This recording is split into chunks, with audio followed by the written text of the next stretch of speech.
Good evening, everyone. Wednesday, the 19th of July. Time's ticking along. Show episode 93. What a year 93 was for the Bombers, most importantly. But 93, lots of things happens in 93. We'll cover off a few of those shortly. Just before we kick off, we're going to drop some famous 93s.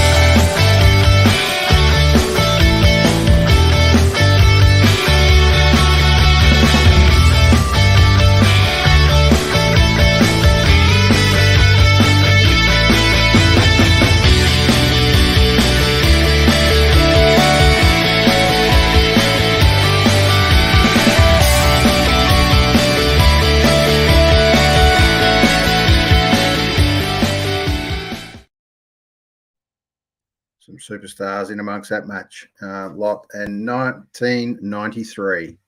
Righto, here he is, the great man. 90, still stuck in 93, I reckon. Gus, it wasn't a bad time. Wasn't a bad time. Bombers up and about. You would have been around what, 28 by then? Oh yeah, because like you, mate, it's just had 5. 23, mate, it was 93. Right. Here we go, and the Loveinator. Let's bring him up. Alan Love, how are you, mate? G'day, gents. Who are we? New name, Alan, I see. Yeah. Dickheads. This will be good. This will be good. Week, not just in football, but an interesting week to kill. How to kill a state's vibe in one foul swoop, one foul press conference.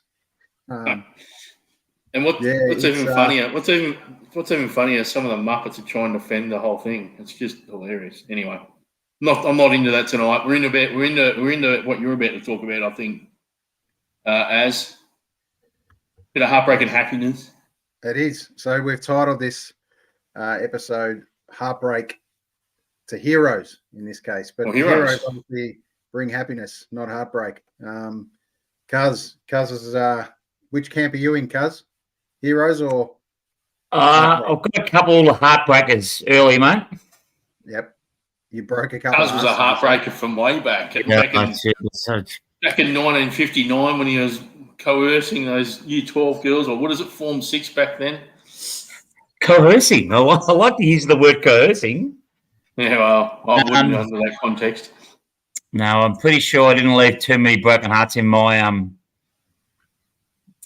rearview mirror, boys, I don't think. Unlike your good selves, back when you both had hair back in the day. Yeah. Some of those times will go unspoken and left to go back channel through history, mate. But fair to say, best left unsaid. Leaving school at 92, 93 was quite a good year, mate. It was a good fun time. I'd love to go back there sometime, some 30 plus ago. Seems like it roars along quickly. That's for sure. But yeah, shout out to an old school mate, Davey Cosma, who sadly his mum passed away a week or so ago. So shout out to the family. Cosy, we're thinking of you, mate. I know we'll talk a little bit of Bombers today to hopefully relive a few good memories of 93 for you and boys. No doubt 93 holds a very positive place in your heart in football for sure. It was a special time for the Bombers, that's for sure. Kick us off, Lovey, or Cuz. Oh, just because, look, I think they had a fantastic year, but like with the week with Wanganeen winning the Brownlow and then winning the flag, and they probably weren't ever expected to win it until the day, and then they sort of, we all know what happened. And it was just like just the events leading up to it, like as an Essendon supporter, like obviously lucky enough to see them win 84, 85, but up until then, and then 93, there'd been a bit of a space in between. With Collingwood played off with Collingwood 1990, and they'd, as we all know, they tore us a pretty good new one and won pretty easily, and sort of having to deal with that, it was hard enough in itself. It's hard enough to lose to Collingwood any time, but in the grand finals, pretty tough. And then to come out in 93 and win the way we did against Carlton with a team that was very young, like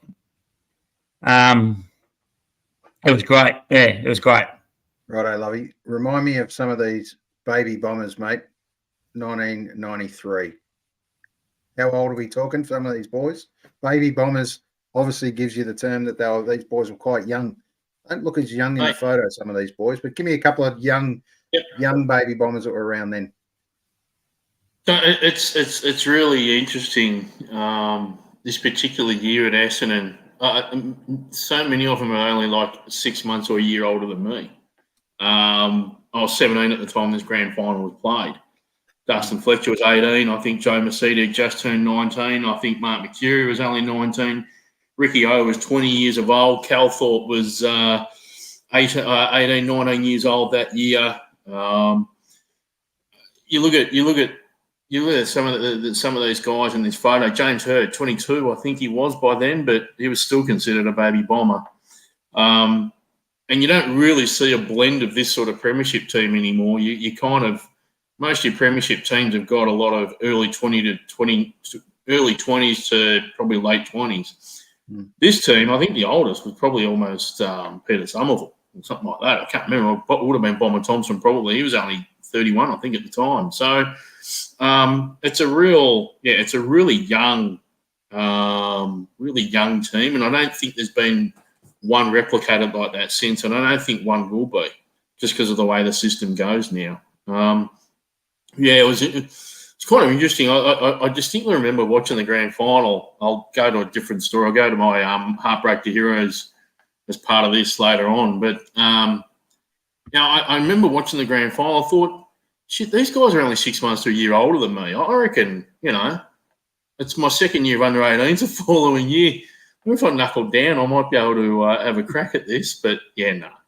Too fat in the arse and didn't really want to run that much, so bad luck. But I actually remember that 93 year. The one thing I remember about 93, Collingwood finished 7th and out of the finals that year, and yet we're 2 games but better percentage than us on the ladder.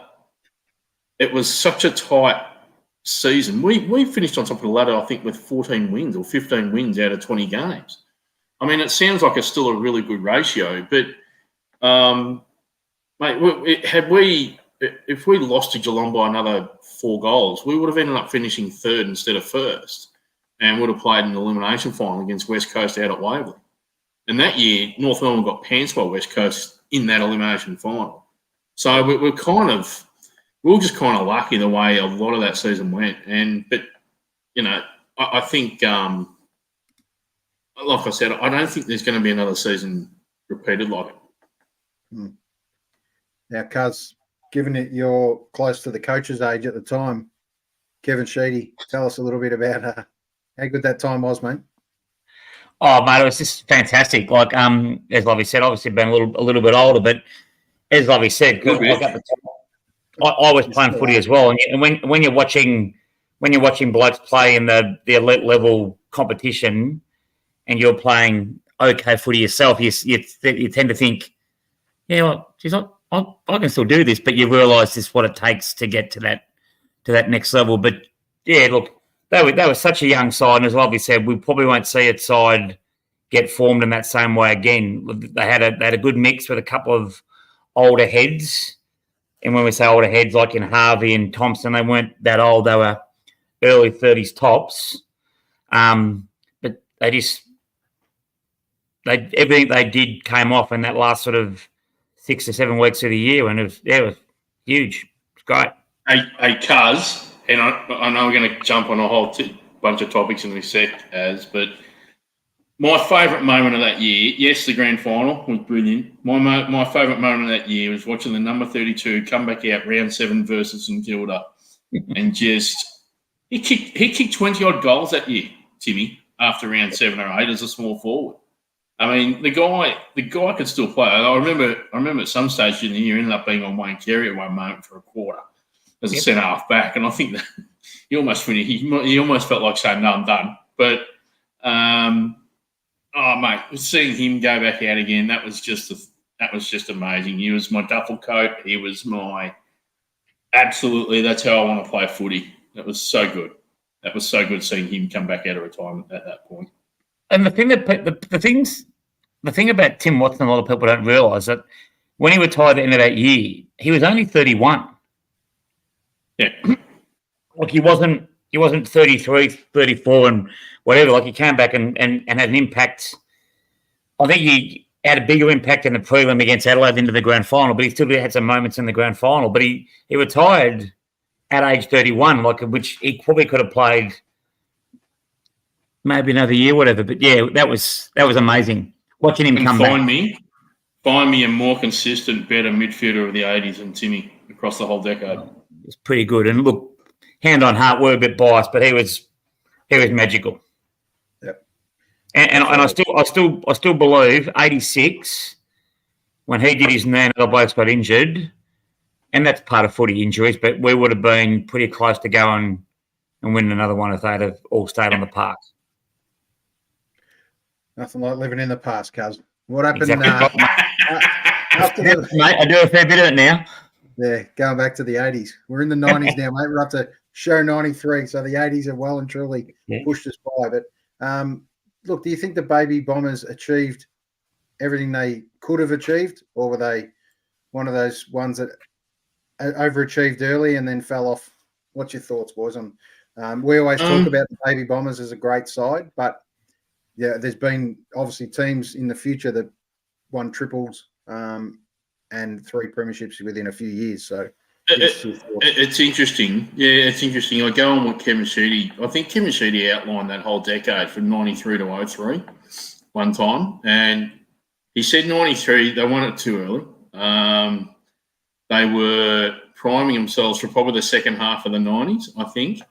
And he's on record saying 96 got away from us between injuries and just plugger. He said, it's just unfortunate. We copped a shit ton of injuries in the two finals we had up in Brisbane and up in Sydney. Lost 2 finals by a point.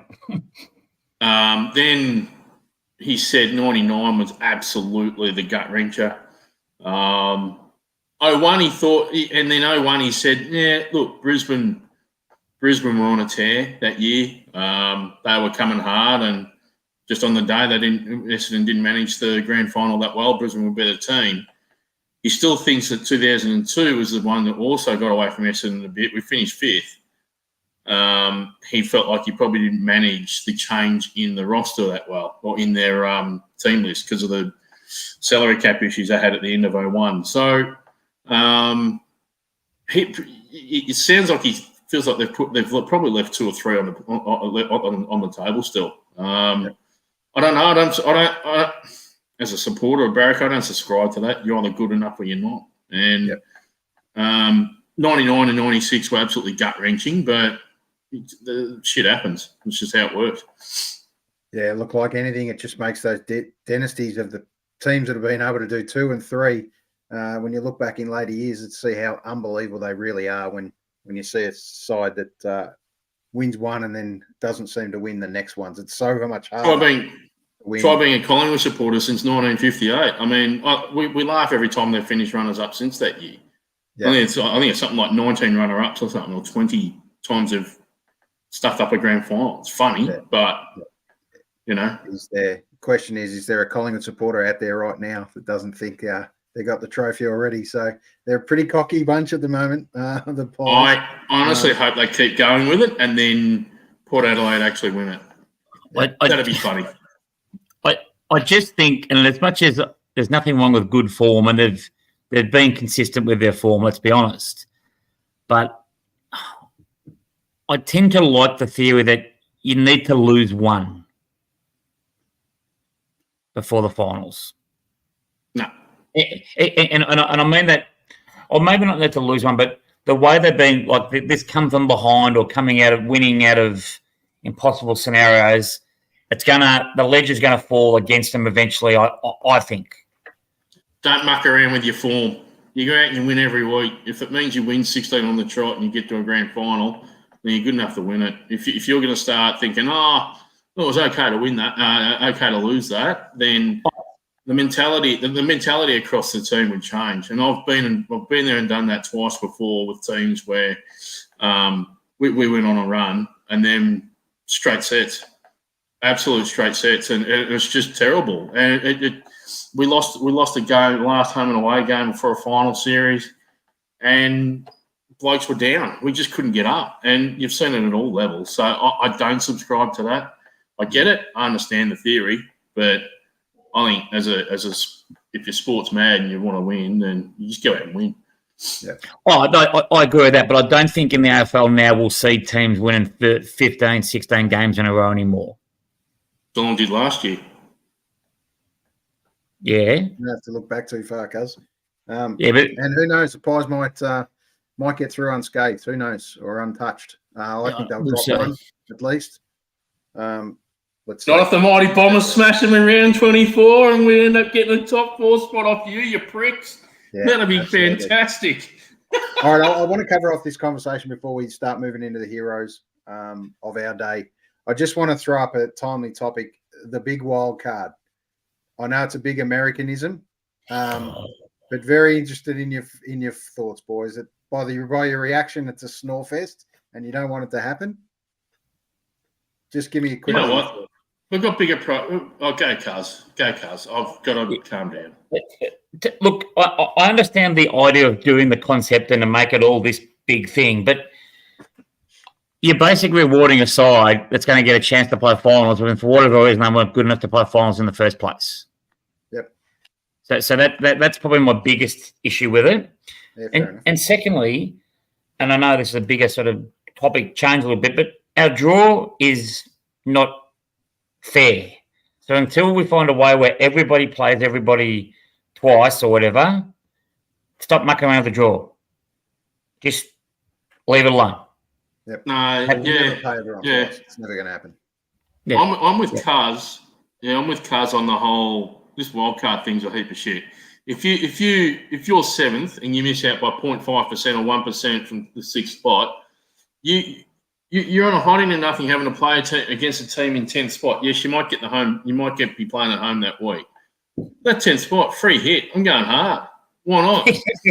and seventh spot may have finished 4 games ahead of 10th spot, had a really good year in comparison. So, no, you can that idea. And to Cuz's point about the draw, I think they've got no choice, mate. They've got to start mucking around with it somehow. But to get it more even. I mean, how we haven't gone into divisions based upon ladders from the previous year by now, I don't know. I mean, you can't do it by demographic. You can't do it by geography. I get that. But the only way you'll get to play multiple teams on a reasonable basis twice is if you have your own division based upon the previous year or something to that effect. I heard this really stupid concept this afternoon that with 6 rounds to go, the top 6 all play each other, but they can't drop out of the top 6. The middle 6 all play each other for the last 2 spots in the 8th, the 7th and 8th. And then the bottom 6 just play amongst themselves and therefore... And they just muck around, have fun with that. Like, hang on, if I'm in 7th spot, but I'm only a game outside 4th spot after round 18, do I reckon I'm going to have a fair crack at 4th spot? You bet. because guess what? That's happening right now. Essendon went from 4th. Essendon went from 5th to 8th on the weekend. Adelaide have gone from 5th to 12th in 2 weeks. But they could easily, in 2 weeks' time, be back up around 5th spot if they win their next 2 games. It is absolutely ridiculous. These guys, these muppets at the AFL, are symptomatic of a bunch of corporates that are in an industry they've got no idea about and just try and change shit for the sake of changing it. It's not the only industry. And I'll tell you what, these guys get paid way too much money for the crap that they dish out. And this is exactly what this is. And I'm glad the Scott brothers come out tonight and absolutely crashed it back to earth. It was fantastic. They both shot it down, didn't they? Like today and yesterday, they both went bang, cop this. No thanks. Yeah. Stupid. You know what? Fix your fixture. I agree. Get it more fairer. But there are different ways of going about it. If you actually listen to the ideas coming from your supporters in public, and they never listen to the supporters in public, that's their biggest issue. And that's the other biggest issue with the fixture as well. And look, Essendon played poorly on the weekend and deserved the loss they had. But Geelong Stadium's not even half full at the moment. Why the hell are we playing games at a 22,000? I'm with Max Gawn from Friday. Geelong did have every right to play that game at GMHBA, whether it's half full or not. They've lost money on it, mate. That's their call. If that's the case, then play it there. They should be playing there every second week, and then don't pick and choose. You can't pick and choose. What do you mean? So, if they're away, if they play Adelaide 1 week, the next game's a home game. It's a GMHBA. You're not making sense. That's how it should work. So from a Geelong perspective, every second week, they moved all the games at the start of the year, cuz away from MHBA because there was the issues getting it finished. Then it's not going to be finished anyway. So schedule them there. You can't move them again. They've lost money, mate. Let them play. You're right. It's not finished, so they miss out. They can sue the contractors, whatever they've got to do if there's penalties. But they've got to play there. I mean, that advantage for them is probably the biggest advantage in the league still. It's the biggest advantage in the league, in all honesty. And look, they're good enough. Don't get me wrong. They're good enough. But that advantage will get them in the top 4 by the end of the year. So it should. Yeah, it should, I reckon. But anyway, we move on. 20 minutes till the test number 4 of the Ashes. Giving you our cricket connoisseur, Lovey. Just give us a very super quick preview, mate, on your thoughts and who's going to win this one. Result and days, mate. Essendon. Fuck. Essendon probably can play cricket. I don't know. Australia are jumping at shadows a little bit, I think, at the selection table. It's not surprising they dropped Murphy, given they only bowled him for an over in the second innings. So, okay, you're going to go all out pace. I would have dropped Warner. I think enough's enough. And I think you have Harris in the top of the order with Kawaja. I think you've got to get the next generation through as quick as you can, as best you can. Why not in the heat? You're 2-1 up. And I honestly think he's had his run. He can't obviously play. He can't play the cutter and he can't play a swing ball. So what the hell are you doing playing Test cricket in England? I think they've got the selection right, having as many all rounders in the team as they possibly can. Carey's batting at 8. I love it. I think that's great. But I'm really worried if Warner can't get away early, we lose that batting depth advantage because we're 1-2 down early doors. I think weather plays a part again in this, but the way baseball goes, 5 days is nothing. I see it, unfortunately, being a bit of being too all. I really do. I think it sets up the 5th test to be an absolute cracker, but I just think we've jumped at shadows a touch with our selection of Warner in the side. I think keeping in there is not the right way to go. I agree, because I think Cummings is a good captain, and I know he's not the only person making selections, but I think he's too nice a bloke. I think with the Warner thing, hand on heart, I'm not a fan of Warner, how he conducts himself. That's by the by.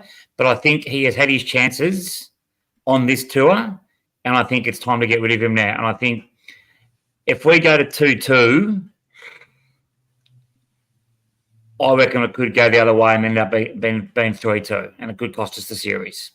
I think look, I think what they're doing, they're batting Warner through to the rest of the series, and then I don't see him playing an Australian Test match. He's done after that. I think new opening setup will happen against a couple of weaker nations across our summer coming up. I think maybe that's the way they're going with it. That's fine, but yeah, England have got a bit of momentum at the moment. The week off came good for Australia. It was a good time. But not playing a spinner as well is an interesting concept. Not sure about that one. Yep. All right, let's have a think about sport for a second, boys. We talk heartbreak. There's been a few heartbreak and heart stoppers in the last couple of weeks in the AFL, and that kind of sparked this discussion. How quickly you can go from a heartbreak to become a hero. Sometimes it's as good as a centre band's clearance, kicking the goal in the dying seconds, and you can become heartbreak if you happen to miss that. So, boys, just give us a memory or so that sticks out in your mind. It could be from any era of any game ever. Obviously, more than likely with the Dons because it's given you such heartbreak, but it might be an heroic event as well. So, Lovey, I'm going to get you to kick us off with a heartbreak first. Look, clearly the 99 prelim. I'm there too. I remember getting ready. We're having our annual ball at the workplace I was at the time, Sarah and I. And Sarah's telling me to hurry up, we're going to get, I said, yeah, all right. And I'm listening to the radio and I was literally Triple M was his first year broadcasting footy. So it was Eddie Maguire, Gary Lyon, not Gary Lyon, one or two others, Sam Newman. And what I couldn't get over was the sheer delight of Carlton playing the football they did in that last quarter, the sheer delight coming from that commentary box. It was such an anti-Essendon sentiment that day. And I understand why, because the underdog's an underdog, right? So, but when Justin Murphy got the ball in the middle on the flank after he had a kick to him and he was just walking back to try to pretend to take a shot, all I can hear now is Eddie Maguire just repeatedly saying Carlton are in the grand final. And I fell over in a heap. I was in the fetal position for about 3 minutes in front of my stereo. And Sarah's gone, what the hell is going on? We're going in about 10 minutes. And I said, go without me. I'm not going. That's it. This is shit. And she's gone, all right, this is out of control. Just get dressed. We're going. So in the end, I got up. We went. I've never known. I knew 2 North Melbourne supporters at work. By the end of that night, I knew another 12. It was just insane. The amount of North Melbourne supporters that come up to us and said, "Thanks for letting us win the grand final." Yeah. I mean, that was how much of a favourite we were going into it. And I couldn't believe it was actually happening while I was listening to it. It was like it was almost, this can't be true. This can't be true. You know. We were $1.10 favourites going into the prelim, and we got done. So that's my absolute heartbreak from a sporting perspective. Absolutely, listening to that crap, that was horrific. Hold on to that now, Carls. I'm going to come back to you because I'm going to get you to think of another one because you can't come up with the same one as Lovey. So Lovey's taken the first rung then. So for me, obviously, we flick all the way back to Carl's 87s. 87, what a year for a prelim grand final. To devastate young kids, 12 at the time. Absolutely, firing my demons home. We were almost ready to jump on the old ticket tech back in the day and get tickets to the granny and lo and behold, big Jimmy Steins runs over the mark, which he obviously never. Well, I think he paid back in spades, to be perfectly honest, years later. But what a devastating moment at the time. And when we had Rod Grinder on the show not that long ago, he spoke about the fact that he actually gave away the free kick that then was the moment that then the 50 got paid. So he got the trouble taken away from him, and it all eyes returned to Jimmy as he ran over the mark. But Balls Grinter always says it was one of the biggest sprays that he's ever copped in a in a change room after the game, here listening to Jimmy Steins and an incredible stare from Swooper Northey at the time to stare him down and say, "Mate, you ever do that again?" And he didn't even really know what he'd done, to be perfectly honest. So I'll give Cuz another minute. Probably needs it. I remember the Buchanara kick. Yep. It went through with distance after the 15-metre penalty. Yep. Could Jimmy almost be forgiven anyway? Because Buchanara had that momentum. It would. I even think without the 15-metre penalty, he kicked it. The distance anyway. Well, it's interesting. He went back that confident and absolutely drilled it. So the question, it's one of those. There's no doubt there was distance in the kick, but it's a bit of a mindset issue when you're out that far versus 15 metres closer. Can work against you too, being 15 metres closer, as we know. But that sailed through, as they say, goalpost height, and 10 rows back at Waverley. So devastating for our team and devastating for Robbie Flower not being able to play in that grand final the week later. But who was my absolute boyhood idol, Robbie Flower. So, Cuz, we're going to move to you, mate. Tell me you've got something. I have, but just on that, mate, a little postscript to that. Yep. Having been there at pre-season in 88, it was like the war in Fawlty Towers. You just didn't mention it at all. Yeah, absolutely. Like just not mention rules. It all. Just don't talk about the war. Yeah, there was only one bigger heartbreak for me at that time, which moved all the way to 1988, 11 years later, when we played Hawthorn and got absolutely belted in the grand final. So that became my next distant memory, and to forget 88. But it didn't get much better for a long time, Cuz, there. But yeah, back to you, I wouldn't have. Mate, obviously, as Lovey's mentioned about the Essendon one, there's a bomber that was shattering. The little backstory to that was Mark McCurry, who had the shot for goal and missed. His brother had committed suicide during the week leading up to the prelim, so he wasn't going to play and was unsure. But the other one that I wrote down, obviously we talk about the Sydney Olympics for the amazing heroics of Kathy Freeman and those iconic images. Remember Jane Saville with the walk? Oh, yeah. And to hear her speak days and months and even years afterwards, what an amazing role model. Like no bitterness, like to think how much goes into that, preparing at that level, and to have someone go... Yeah, correct me if I'm wrong, boys, but was she about to enter the stadium? Was it that? In the stadium. Yeah. She could hear... Right. So people in the stadium could see where she was. So we talk about like you going to go to Tic Tac because you thought the Demons were going to get up in 87. Yeah. She's got to be thinking, I've got to walk 430 metres and I'm a gold medalist. How good is this? And then... Yeah. And I think the Sydney Morning Herald or one of the papers... She was about 200 metres in front of her nearest rival too. Yeah, she had it. Yeah, she was home, Look, that's because she ran. Yeah, talk about heartbreak. She broke into a gallop, And what could have been an Australian hero, but technically became Australian hero another way by the way she handled that defeat, I guess, the years later, and still, it's not all roses, Cuz, as we know, mate. It's a tough little journey out there. Heartbreak in all forms is never a good sign and never a good word. But there's been plenty of heartbreak along the time. Speaking of heartbreaks, Song of the Year, 1993, Meatloaf's "I Would Do Anything for You." Okay, and we talk about heroes, probably heroes to heartbreak more than anything. It's probably a reverse cycle for this one.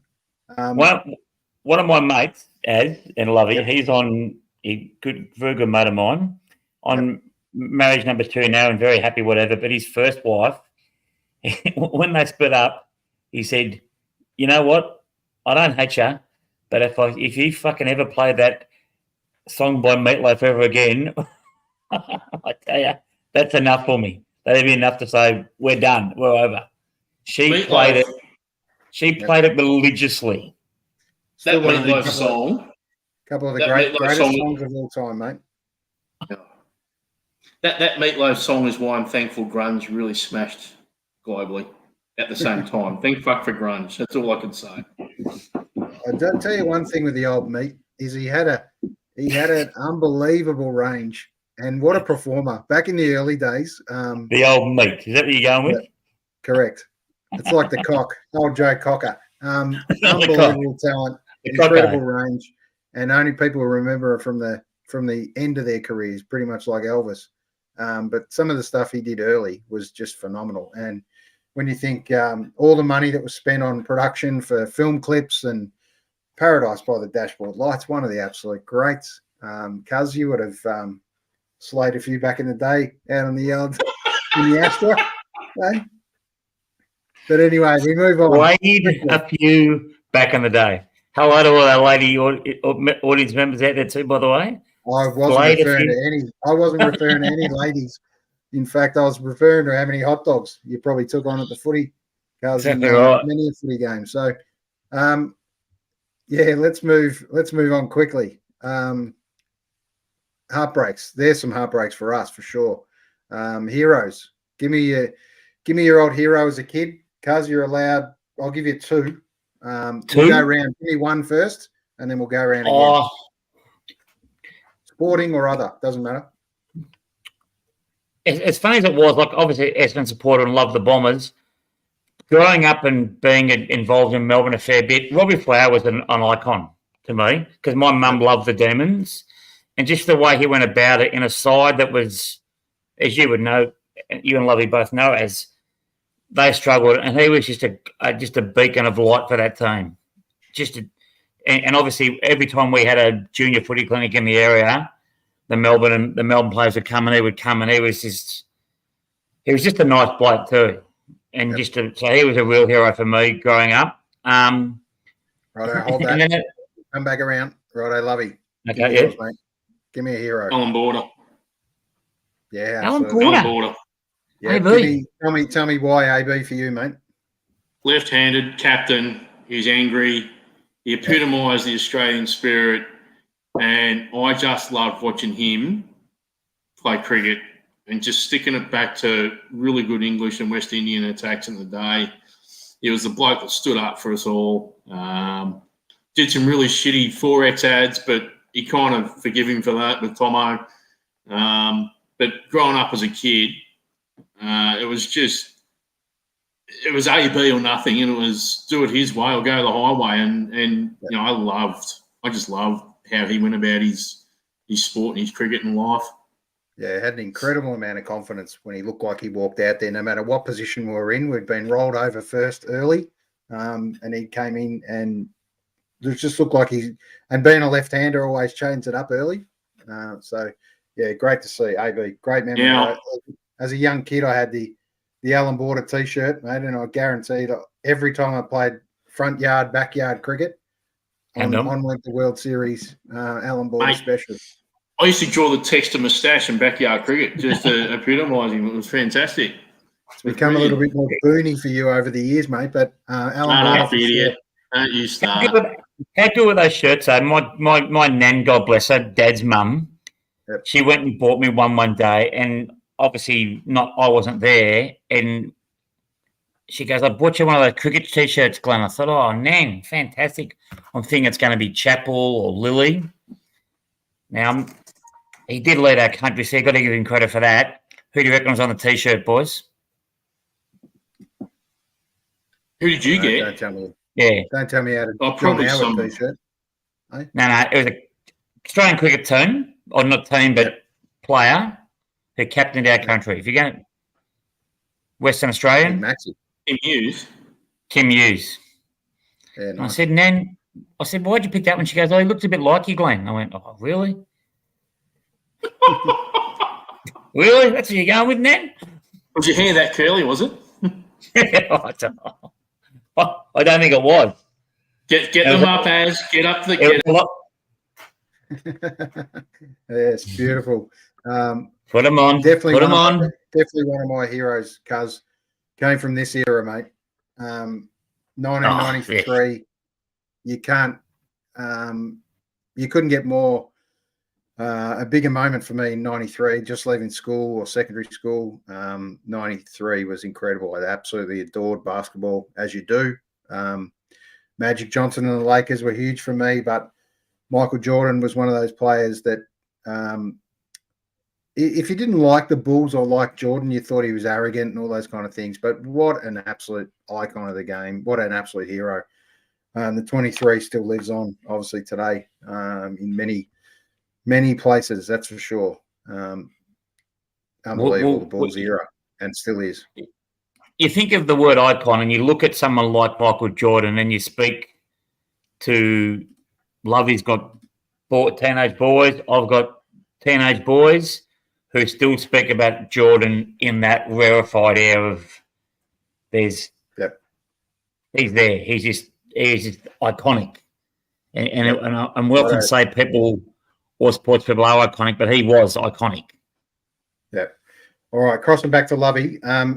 Have we got the test's about to start, mate? What's happening? Try and give us an update. So we're none for 5 rules. We're none for 5 of 0.3 overs. So half an over gone. And Warner's got all 5 runs off Broad. So quality. Cheeky little start. Don't mind it.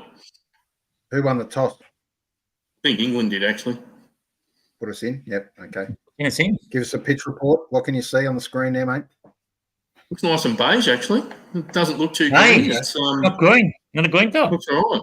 Doesn't look too bad. I think there must be some juice or some shit in it because there's no way they'd want to put up a benign pitch if they're going to win it and there's weather around. So there's going to be a bit. Yeah. Yep. Kind of looks like the Moorabbin. When you jump on later, there's a lot of dark, dirt-looking patches. Kind of looks like Moorabbin from 1986. So just not muddy. Yeah. Well, lower plenty right now. There we go. All right, cuz. Give me yours, mate. They had a win on the weekend, lower plenty. Did you see that? No one cares, mate. Come on, second hero. Yeah. Keep going.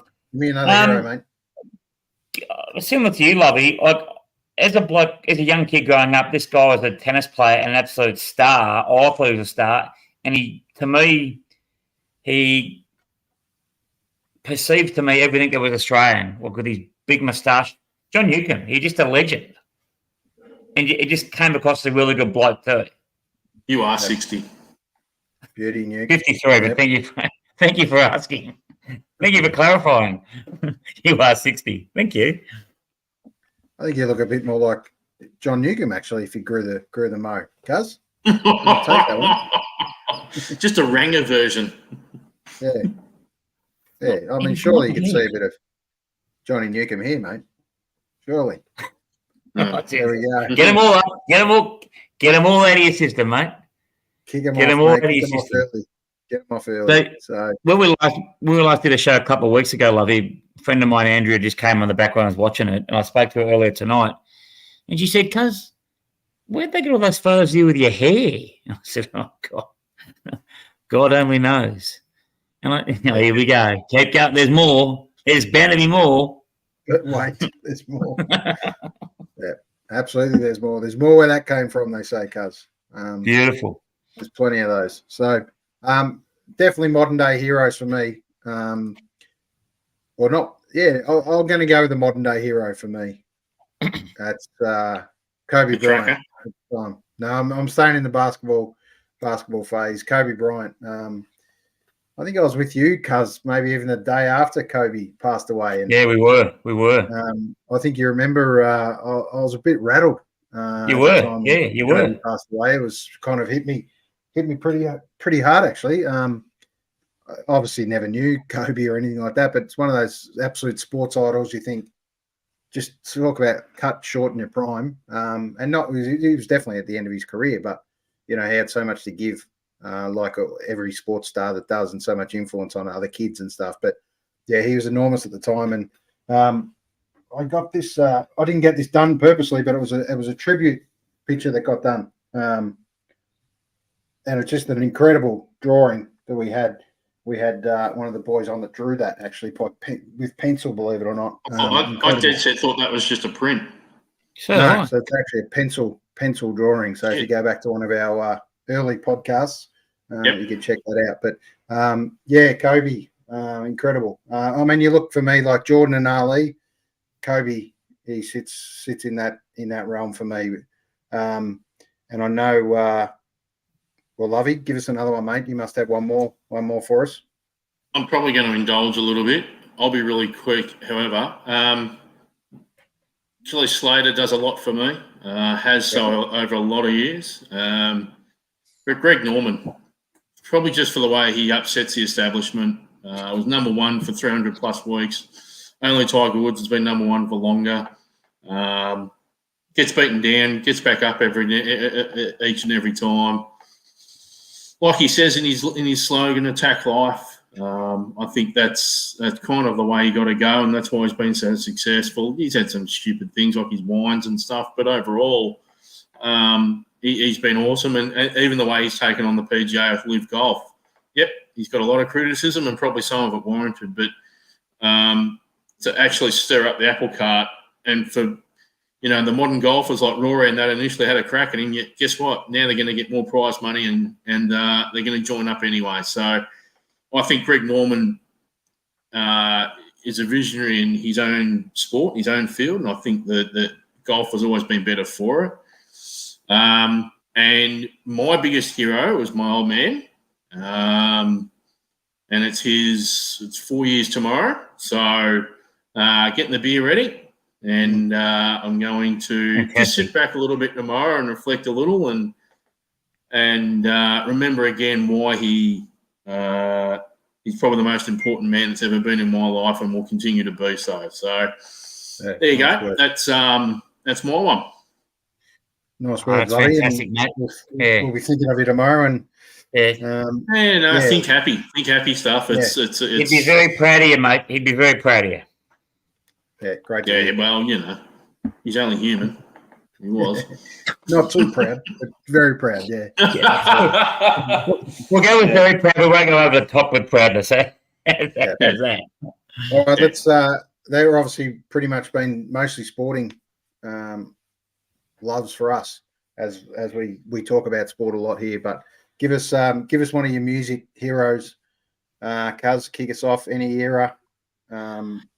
Look, as a young kid, and obviously being not 15 years older, but 3 or 4 years older than you blokes, I think Ross Wilson, from an Australian perspective, has managed to exist through all the eras, like 70s, 80s, and Mondo Rock and that sort of stuff. He's still doing gigs now, well into his 70s. And if you speak to most people in the industry, they've got, like, they might not have liked his music, but they've got a healthy respect for him. So, look, I like the way he's gone about it. He's been a survivor, and as a young kid listening to Daddy Cool, and I still listen to him now, and everyone goes, "What's that?" But I like it, and he's been around a long time. And they say you've made the music when the Wiggles want to perform with you, and he got to perform with the Wiggles, so he must have done it right. Yeah, absolutely true. Very true. Right, Lovey, give me one of yours, mate. Dave Grohl sticks out for me from a modern perspective. I think across all, you put a musical instrument in his hand, he's a master at it. You put some lyrics in front of him, he knows how to sing it. He's just a highly talented individual that cuts through to all different age groups and genres and has a really good heart of gold to boot. I don't think he's a pretty humble sort of fella by what you see on the outside. So Grohl for me from a modern perspective, and the Beatles.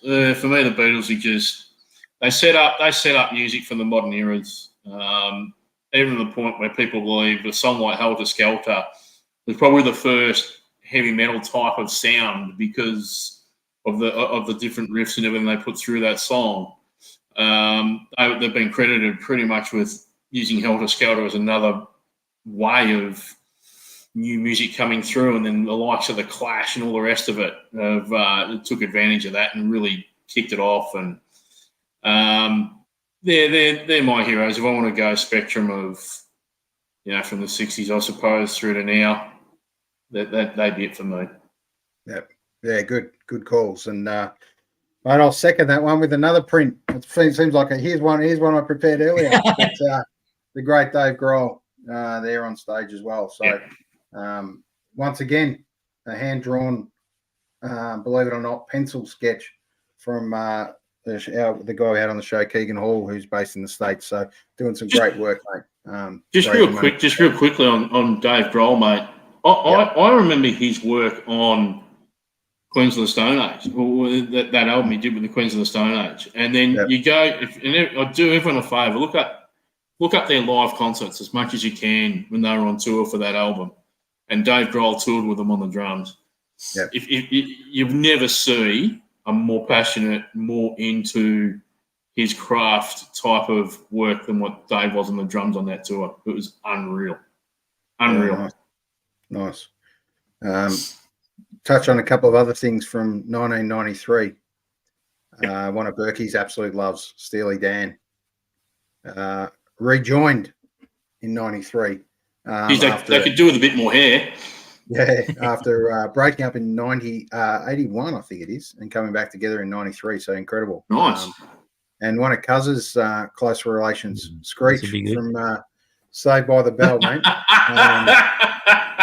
93 was a big year for Screech, that's for sure. Saved by the Bell, hey? Yes.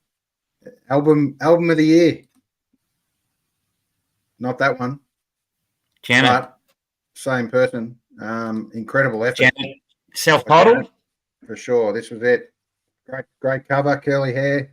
Looked an absolute treat. It was a great album, that's for sure. So that was an amazing album. I wasn't into that genre, but she was fantastic. Yeah. And had some big songs on it too, didn't it? Like took over from Whitney basically. Yeah, she did. Yeah, good call. And one of the classic schmoozer movies Cuz would have sat on a few couches watching this one. There you go. Sleepless in Seattle, with Celine Dion special on that one, Cuz. You would have done your finest work to Sleepless in Seattle. Yeah, okay. I'll just go with okay. I won't argue it. I'll just go okay. Bit of trivia. I don't know if Cuz was involved with this either, but in 1993, there we go. You might remember the Waco siege. The Waco. Were you a part of the cult at that time, Cuz? You'd had enough of the Melbourne Footy Club. Fair to say, I wasn't in the cult. You took off on holidays? No, you took off on holidays and joined the cult. I joined the Antioch cult in about 86, I think. So I wasn't over in Waco at that stage. No, I hadn't. My cross bearing and chanting didn't happen until a bit later on. Right. Yes. Yeah. Okay. I saw that every day last year. Anyway, all good. Yeah. And we touched on 93 before, but great album cover. I always loved this one as a kid when I saw it. Anyway, we move on from the meat. He's become a loaf, that's for sure. Now, yeah, rest in peace, the poor bastard. Correct. All right. I think we're done with heroes and heartbreak. There was just a timely discussion that we had around heroes and heartbreakers. As we said, Cuz broken a few hearts in his time, but now a hero to many as the Monty Meanderer, self-titled, doing some great work in the community, Cuz, which is awesome to see. Oh, yeah. Thank you, by the way. I did just touch on the great work I do in the community. I had a lady on Monty Life want me to ask her how to cut her father's toenails. Wow. Jesus. If the shoe fits, Cuz.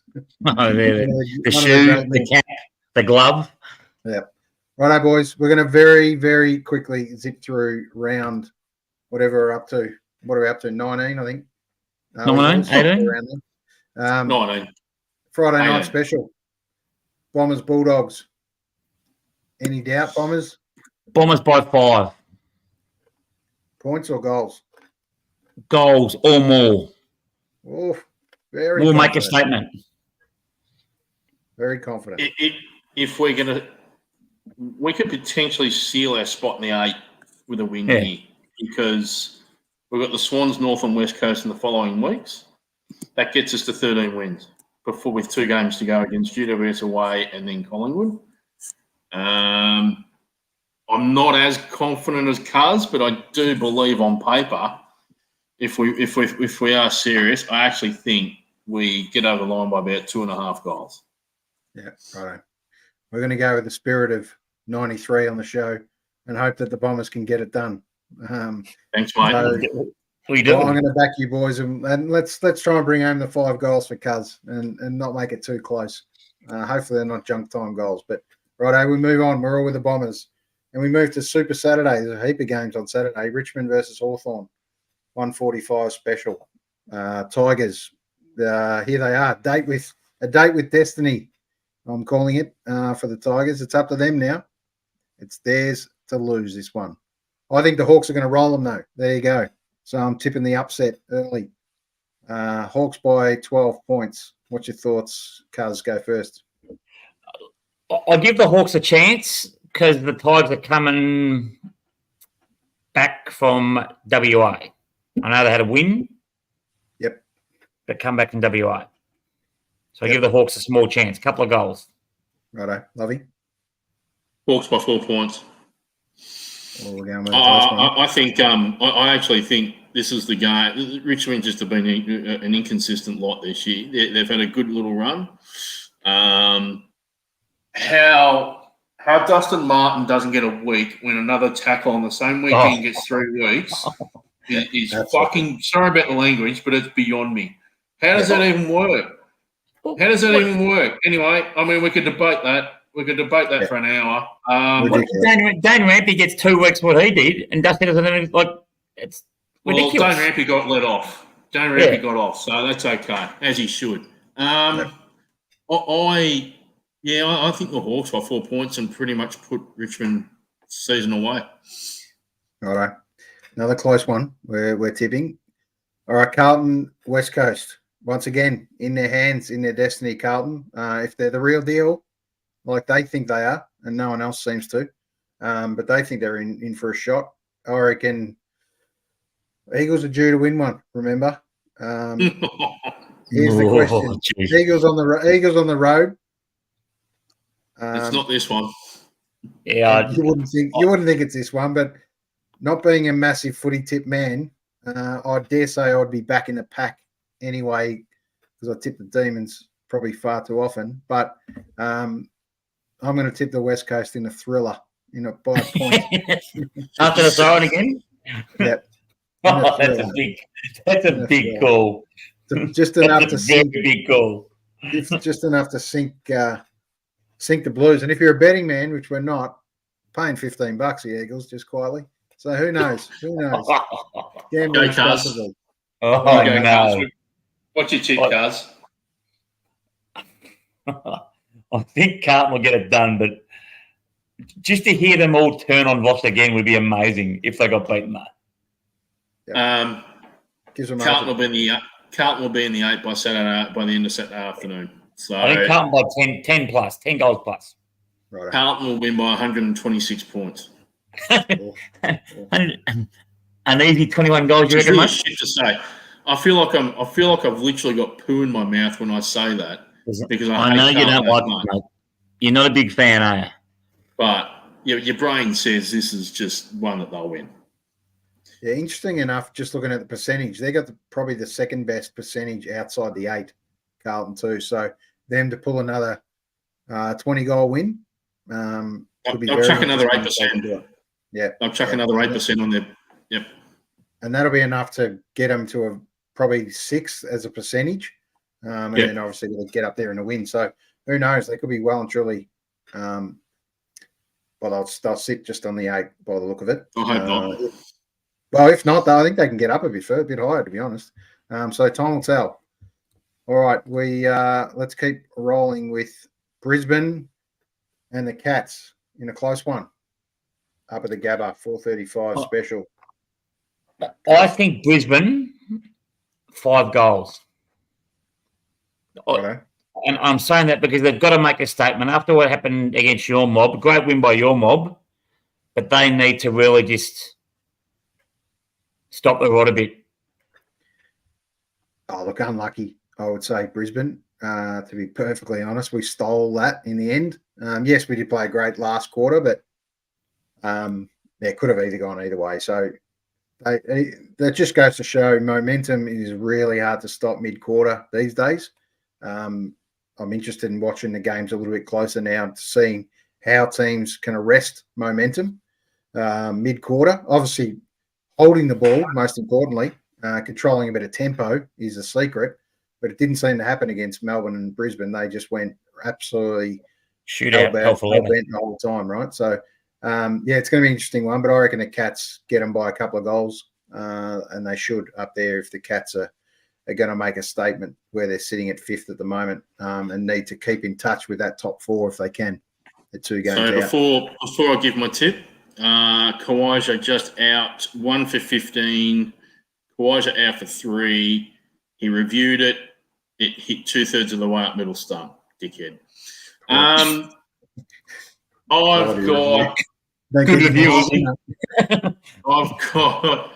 got Brisbane winning by 62 points.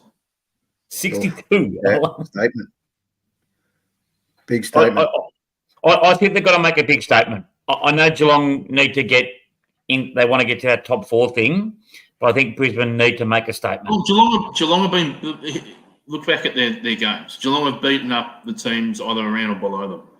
Yep. They haven't yet beaten a big team this year, and Brisbane's one of them at the Gabba.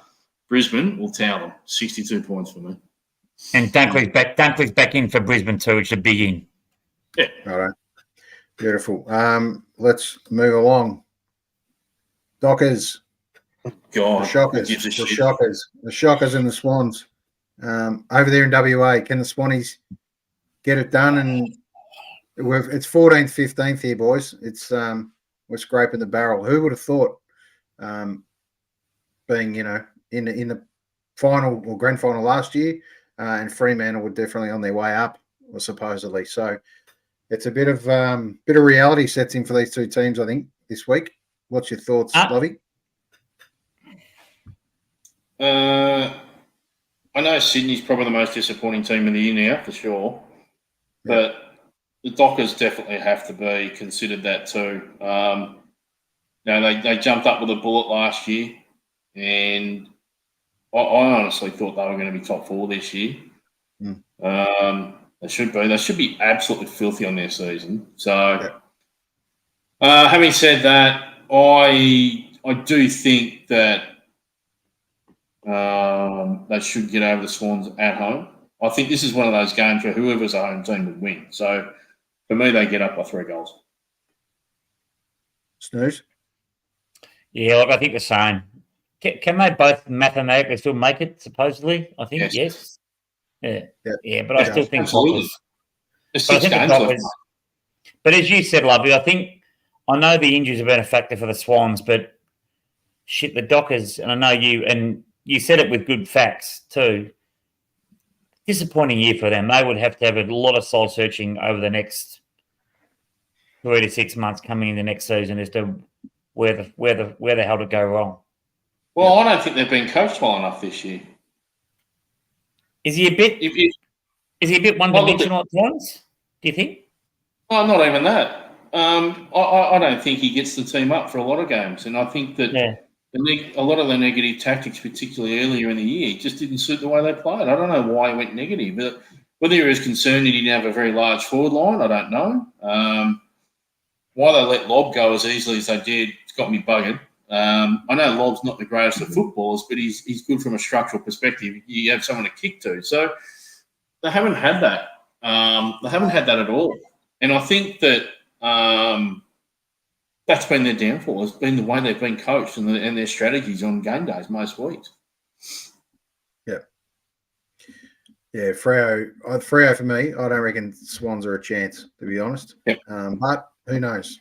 It's a big challenge for them, and I don't reckon Sydney – I can't remember the last time Sydney played well over there. It's a long way away for them.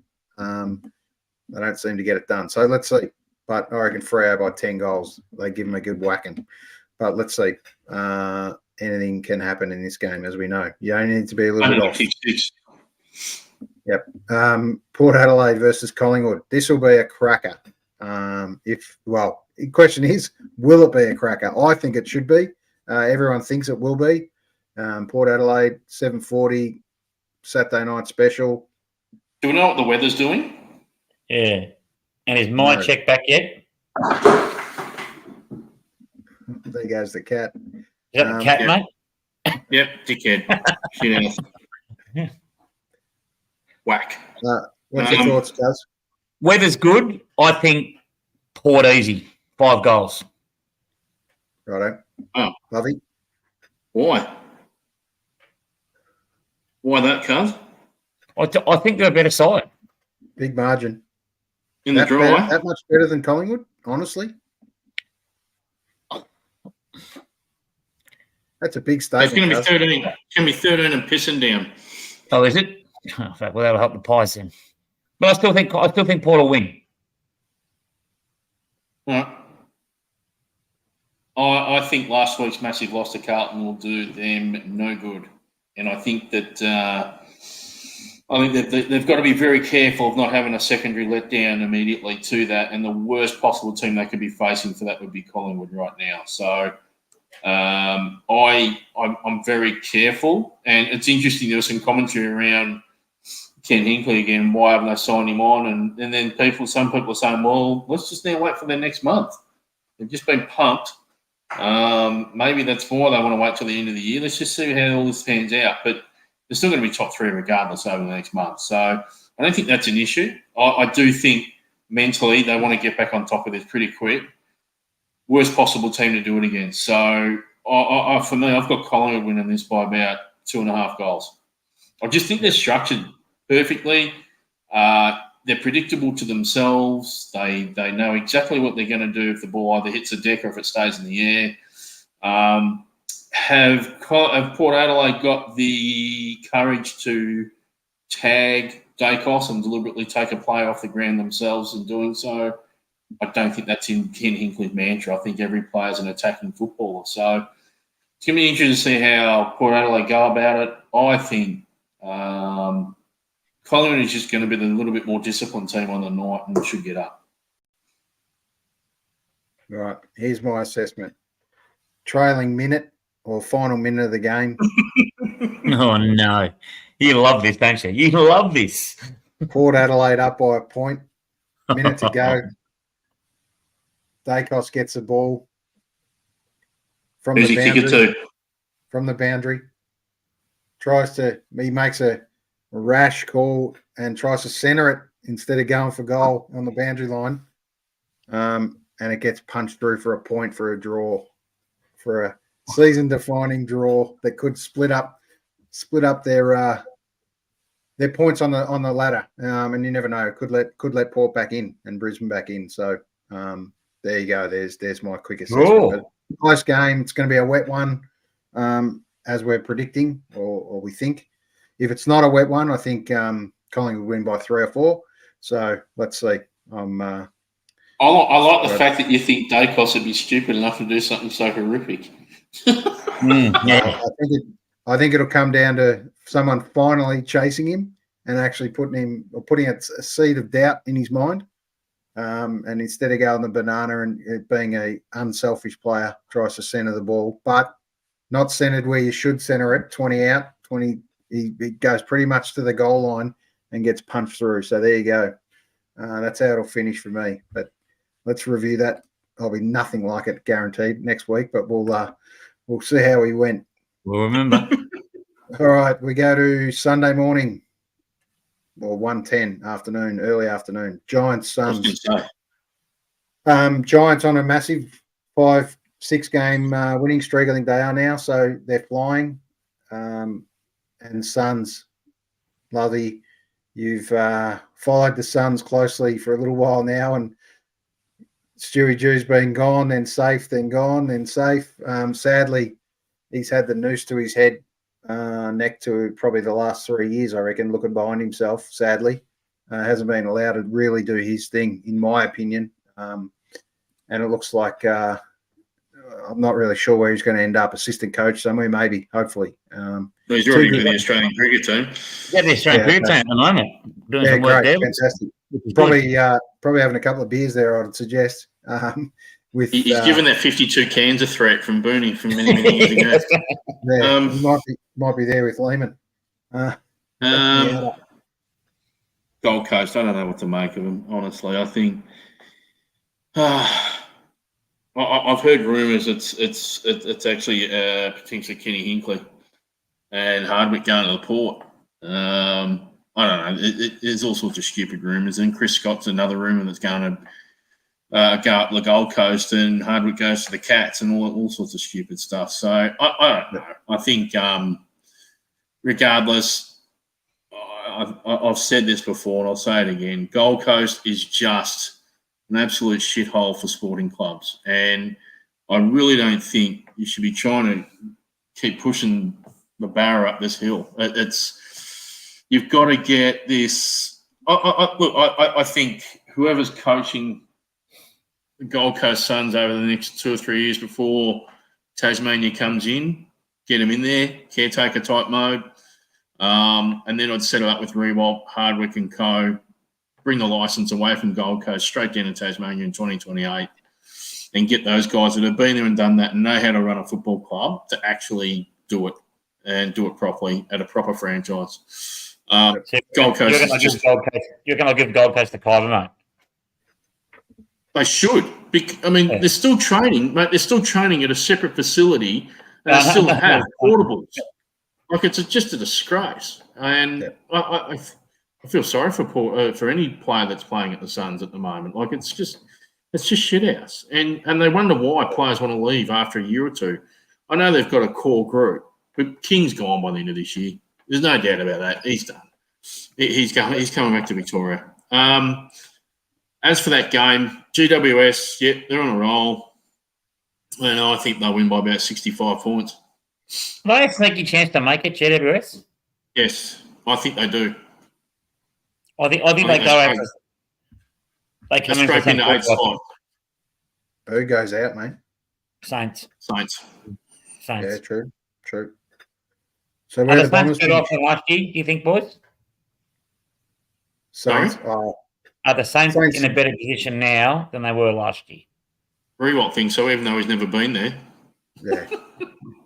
That was funny. That was a good whack from Rats tonight. That was fantastic. Yeah. All he's come in for is free physio. Yeah, that'd be right. Probably it's a new set of chompers. Yeah, I reckon.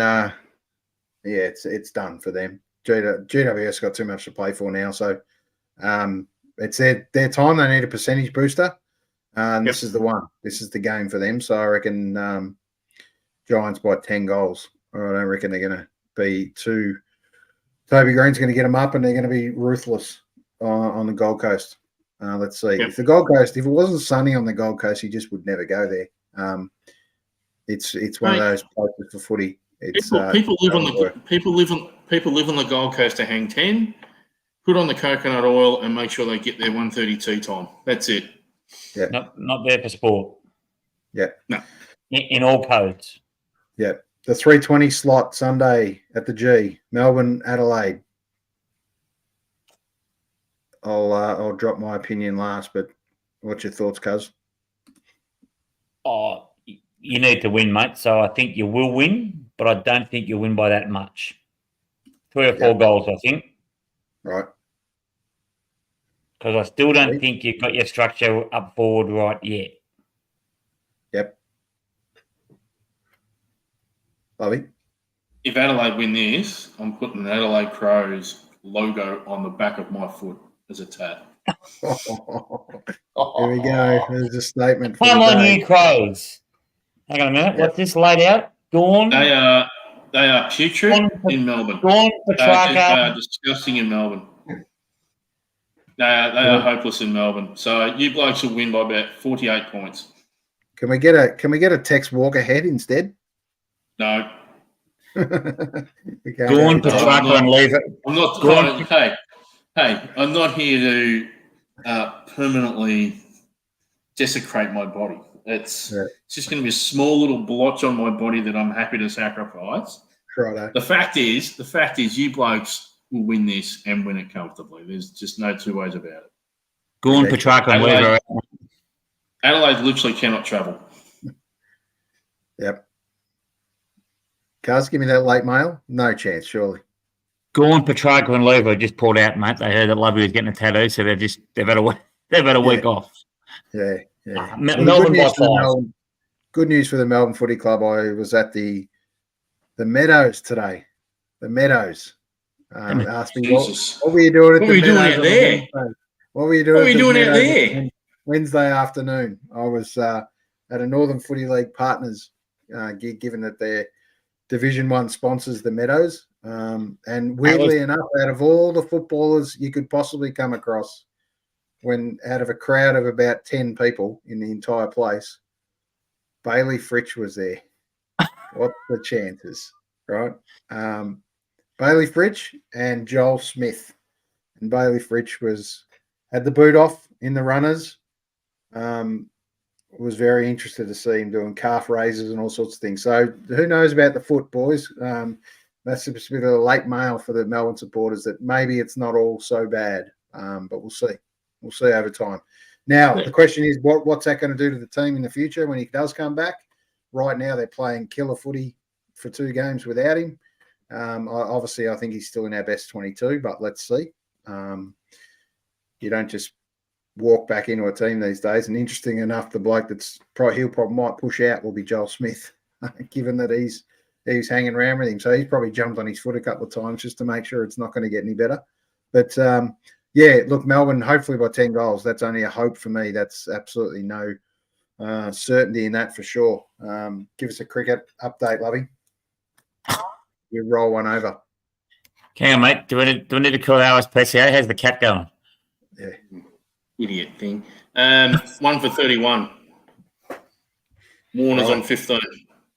Warner actually looks pretty solid at the moment, which is good. And England have already made a bowling change. So Wokes has come on. They got some shocking surnames. Wokes has come on for Broad. It's great that you've jinxed Warner for us, mate. And he's going to be out next over. But anyway, here we go. All right, let's finish this off very quickly. Is there one more go? Yep, absolutely there is. Yeah. The bottom feeder, St Kilda, 440 versus North Melbourne.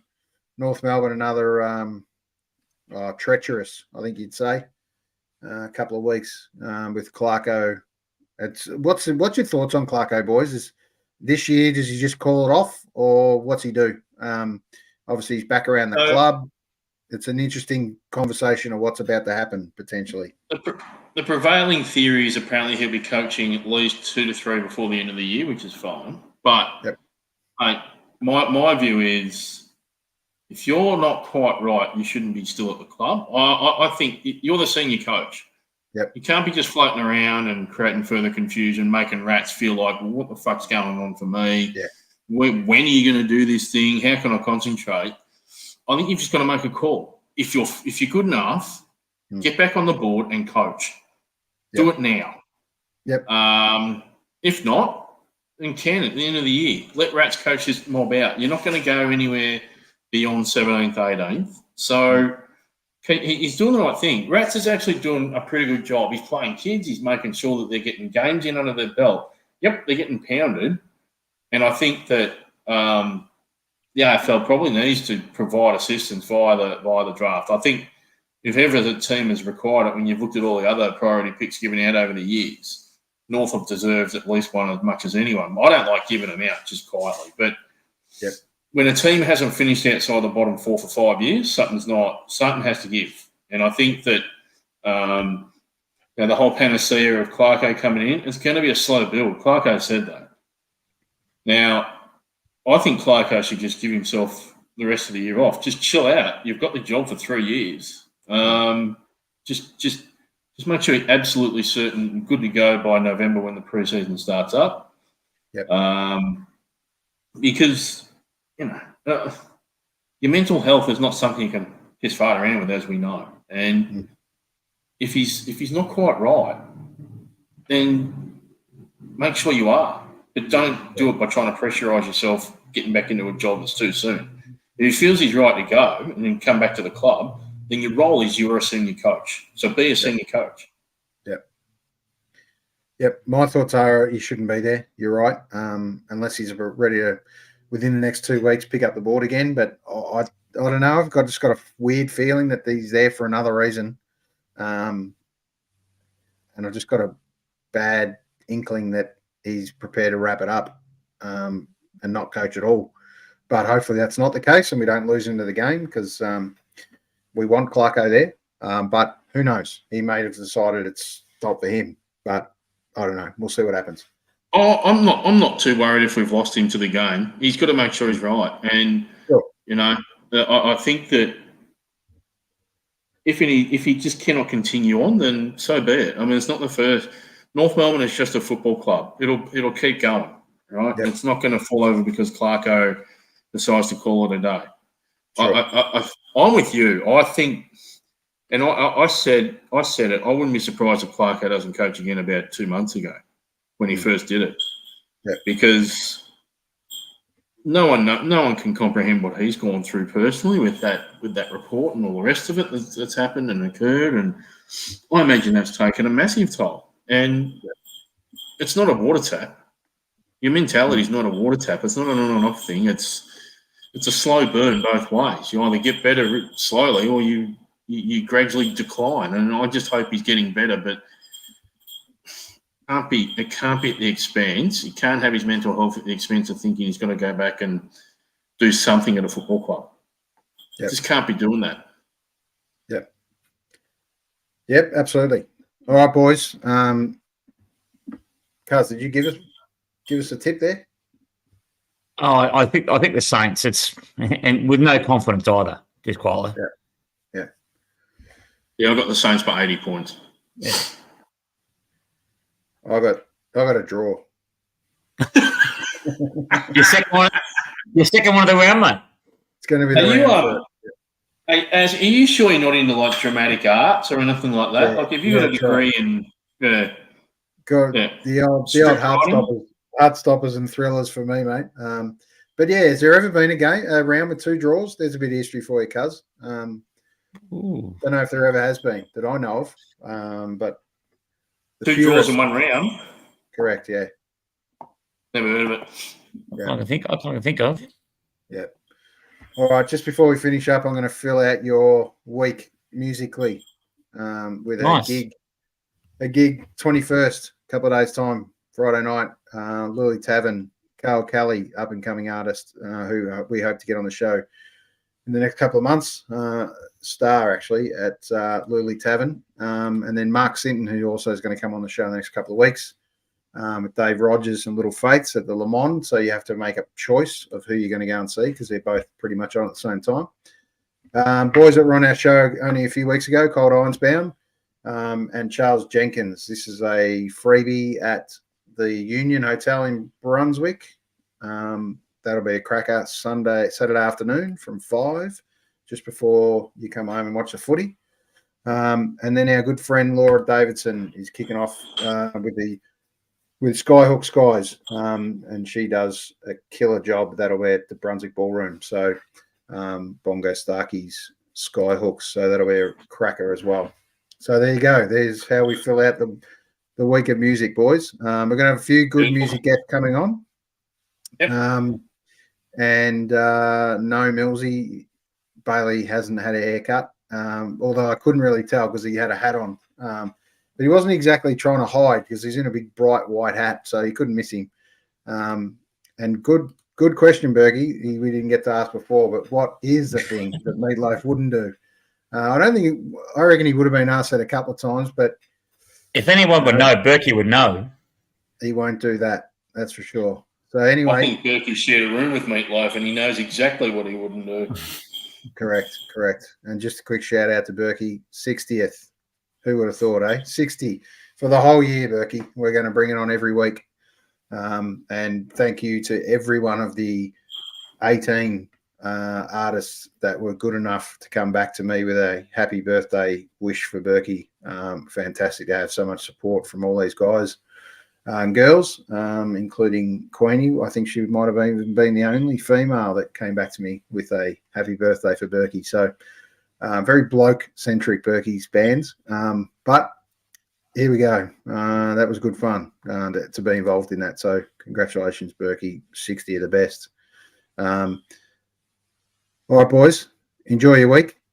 We'll have a quick chat off air. Nothing like a 45-minute podcast for an hour and a half once again, but one day we will get there and make it a quick 45. There's too much to talk about with the Bombers from 93. So we don't live in the past, but we enjoy it. So Cousins Classics will be back. Lovey Losers, it's definitely going to be back. And we might talk. Oh, fuck yeah. And we're taking requests for hot topics that we should talk about in the next couple of weeks. But definitely one of the best shows that we did have was in relation to the pickled onion, one of our favourites that Dave Cosman mentioned. So we have to go out with a pickled onion special, really, which we had at the time. And Cuz, what happened to you after you had the pickled onions was a concern after seeing this photo. So I was a bit pickled, I apologise. Yeah, enjoy your weekend, boys. And we'll talk soon. Thank you. Catch you later. Ciao for now. Ta-da.